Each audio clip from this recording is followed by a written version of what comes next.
How's it going, everybody? Going to continue working on this 922 Homelite. Pretty excited to do this one. I've been doing a lot of studying. Friends, builds like this take a while because there's a lot of studying I do and going over the numbers and previous saws I've done. I've gone through all my notes on the XL76. I'm taking off the upside down felling spike. You guys noticed that, and I thought it was funny.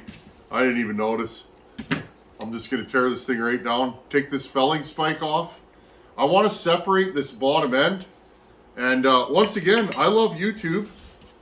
I wasn't exactly sure the steps to tear this down, so rather than beating on it with a hammer and getting frustrated, I did a little search. I went to good old Leon's Chainsaw Parts and Repair. Leon is the king of Homelites when it comes to repairing and restoring them. If you guys haven't been to his channel, he's been doing this forever. And I found a video where he was taking apart one of these and looked at how he did it. The guy's been building Homelites forever, and I thought, well, if that's how he does it, who am I to second guess his moves? So there you go. The falling spike is off. Now, I got to do a couple little things to this. I kind of fudged this a little bit. I forgot to take the clutch off when I was tearing the saw apart. So I'm going to rig up a clutch puller. I have to put the piston and top end back on and pull the clutch off this. So I'll get that done and we'll jump back in. Okay, I put the cylinder back on. Now I just packed this combustion chamber with rope. That's how I do it. You can use a piston stop. I tend to not use piston stops for this kind of deal, simply because I damaged the crown of a piston one time. So now all I do, I thread 2 screws into there, and I just use a piece of channel. Now, making sure, there we go, making sure that the combustion chamber, or that the rope is in there. I'm just going to give this a little tap. I don't want to break these screws off.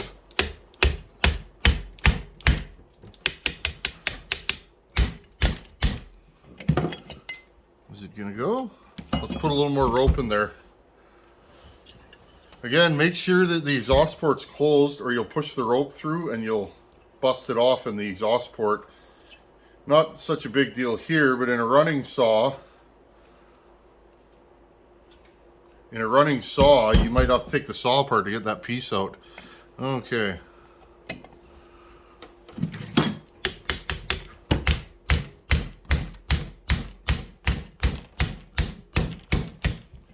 And this does not want to come off. Interesting. There we go, just have to get the right purchase on it. Okay, these are reverse thread. I like Homelite. They put off with an arrow so you know which way it's supposed to go. Okay. So I wish I did this to start with, but it is what it is. Okay, pull this off, clutch. This spacer. Now, if you want to remember how stuff goes back together, as you take all these pieces off here, put them back together the way they went, and then put a piece of wire through it. There you go. Okay, so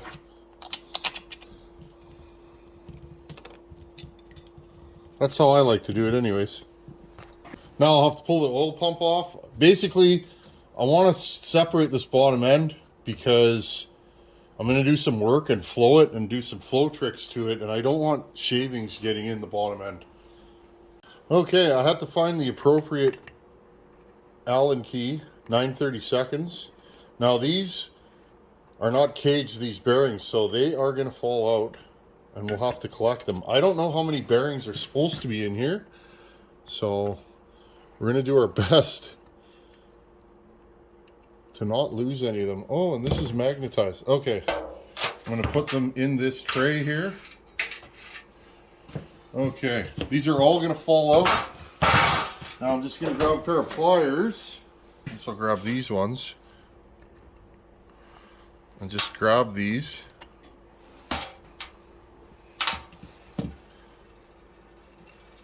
Okay, Most of them came out. I see one, two. I see two, three rolling around on the bottom. So I'm just going to dump these into this pan here. I believe all three came out. Okay. Okay, now if you look down inside, see all that crud and schmutz, crap, crud, whatever you want to call it in there. Even if I'm not going to do any work to these cases, I want to take this saw apart and clean it. Look at that in there. That stuff will come loose. Guaranteed that stuff will come loose when we run this. And it'll either go through the transfers onto the top end, take the rings out, or it'll go into the bearings. I've been down that road before, and I don't cut corners in this shop because it'll bite you every time. So, and then this build is for a buddy of mine, and you know, I like working for my friends, and I'm always going to go all out. Any saw that's on this bench will be gone through thoroughly, and I'll take my time. I'm never in a rush, friends. Never. Okay, I forgot to take the gear out from the oil pump. So the next thing we're going to do is take the oil pump off. 3 flathead screws for the oil pump. Okay, I got those screws off. Oh, it was already loose. There's your oil pump. Comes through a hole in the case there. I'm gonna dump the oil out. And there was no oil in it. See, this feeds through this little groove, comes out of the case and into the pump. Interesting design. Okay, let's get this gasket out. I'm a little frightened to take this out, but it needs to come out for our build.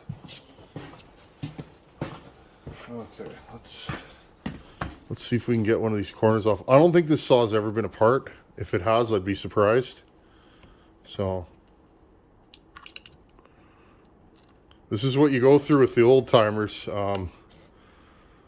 I understand why a lot of shops don't want to work on these kinds of saws, because let's face it, it could take hours and hours to tear one of these down, and then you got to clean it. I might just leave that, friends. I don't want it to break. We'll play it by ear. I'm just gonna clean this up a little bit, and then we'll flip this over to the other side. Okay, here's the other side. Now, I wasn't 100% sure how to take this off, but apparently, if I just get a screwdriver under here, this will pop up. We'll see if I can do this on video. I didn't want to break it. That was the key. I do have more parts, but Homelite parts don't grow on trees anymore. Well, I see it coming. Yeah, it's coming. I'm going to go to the other side here.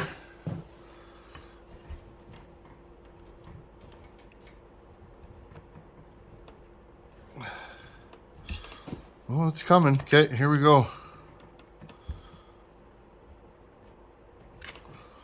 I wanted to show you guys this because this is the tricky part. This is a roller bearing, so the bearing's not pressed on.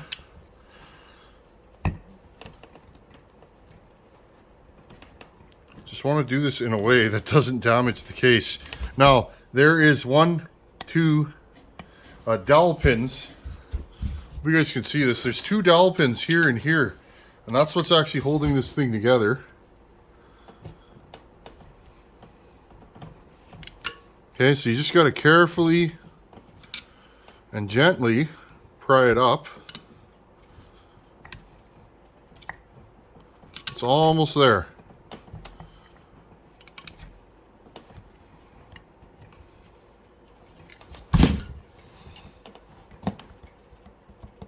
There we go. Okay, there's your roller bearing. Okay, that's a Homelite thing. Crank seals in there. Now here's your crankshaft assembly. Okay, and this is really dirty. Now we don't want to lose that. O-ring in there. I hope that reseals. I'm a little frightened, but we got to take it off to do what we're doing. So if we got to do some major surgery later, we will and make that work. But okay, so there's half your rotating assembly. Now this side, I don't think my case splitter is going to fit in here. So I will probably just press this out of there. May put a little bit of heat to the case, just a touch, just to get it moving, and it should come right out. I don't want to melt this crank seal, but just give me a few seconds here. Okay, so the one thing that makes Homelites a little different from other saws is the bearing on this side is retained. I don't know if you guys can see in there. There we go. See that screw? That screw actually holds the bearing in, okay? I wonder who was the first guy to figure that out. Okay. Oh, it came loose. Nice. This screw will be getting Loctite for sure. Now, I don't think my case splitter and little washer on there.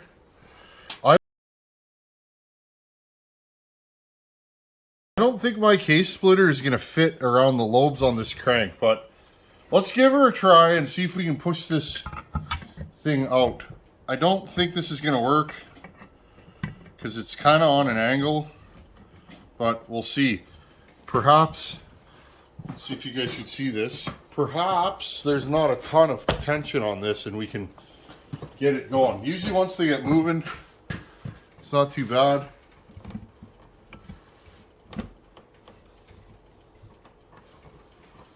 Okay, and well, I am on the bearing. Let's see if I can get this a little straighter. This case splitter was not designed for this. I do have another one that I may try and bolt to this. Let's give this a little tap and see if it moves. No, that's not going to work. So I'm not even going to force it. Let me find my other puller and see if I can bolt it to this in some way. Okay, check this out, friends. This will get you out of a bind, hopefully. I built this years ago, okay? This is a DIY case splitter for a 562 XP, okay? It's just a piece of 1.25 inch, 1.5 inch angle, 2 holes there and 2 holes here. Couple of sockets to space it out, and a piece of 1 inch square stock. I'm going to show you guys this. It's actually kind of funny. Okay, so 2 nuts here. Okay, look at this. It falls right on there. Okay, now what I want is for that to end up hitting the center, which it does. Okay. Put these 2 nuts on here. If I can get my fingers in. Here, I'll flip this around so you guys can see what I'm doing. Because again, when I built my 562, I needed that saw to cut firewood. And I didn't have money to buy the super expensive, I'll only use it once, Husqvarna case splitter. And I believe I put that saw together with heat, and I've never had a problem with it. And those are plastic bearings, so make do with what you got, friends. Not every man can have everything, or woman. There's always somebody with more than you, but with a little redneck ingenuity, this cost me nothing. Because again, just like my exhaust pipes, I made it with junk around the farm here. Piece of this, piece of that. I don't know if it's going to split this, but we shall soon see. If it doesn't, I'll just use heat. Okay, there you go. Just snug these down. This is 3/8 ready rod. Sure you got some of that laying around, or if not, that's easily gotten. Okay, now this bolt here, I turned this up on my lathe. Let's see if I can get this happening. There we go. I turned this up on my lathe and made a little taper in it so that it'll go into the end of a crankshaft. With any luck, this nut holds this in place. I'll put a wrench on here and a big Allen key, and it'll actually push this apart. Or it won't. Let's find out. This should push this apart. Hopefully. There you go. Oh, she came. Just like that. Yep. It actually took the whole bearing out. Interesting. That's okay though. We didn't have to beat on it or apply a ton of force. So I'll take it. Let's pull this off.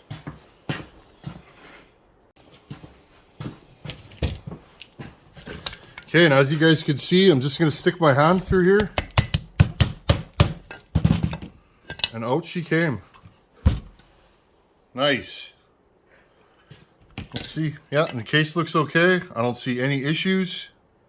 So we're good to go. Okay, we got her out. I forgot to show in the video, there's actually 2 screws, one there and one there. Sorry friends, I forgot to show the second screw when we were recording. Okay, so there is your completely torn down, disassembled, ready to rock and roll Homelite bottom end. Now I'm going to go in here with brake clean and scrub this thing out. It's filthy inside. I can't leave it, friends. I just can't. It's I just can't. When you put as much time into a saw like this as I'm going to, can you imagine a little piece of gunk ripping through this bottom end and just destroying it? I can't even imagine that. So you can see there's a lot of corrosion in here and it's flaking off with my finger, so I think it's a good deal. In the next video, we're going to start doing the port work. I had to get this thing apart and I was having a lot of trouble getting this bracket off here. Okay, having a lot of trouble getting this bracket off. I didn't want to break it. I was 98% sure that it just went in there, but rather than smashing something, I figured let's take a deep breath, do some reading. It's all there on the internet. You just got to find it, right? So it's a good deal. And like, look at that. I can't leave that. That stuff there will blow us off. So even though it's a good running saw, this saw hasn't been run much in the last how many years. So again, I can go in there with my Fordham and a wire wheel and just clean all this up. Now I'm going to take the gasket off. And then what I'll do is I'm going to start doing the transfer work. I'm going to do a little bit of work to the cases, match everything, and then we can put it all back together and do the port work. So I'm excited. Can't wait to see this thing go.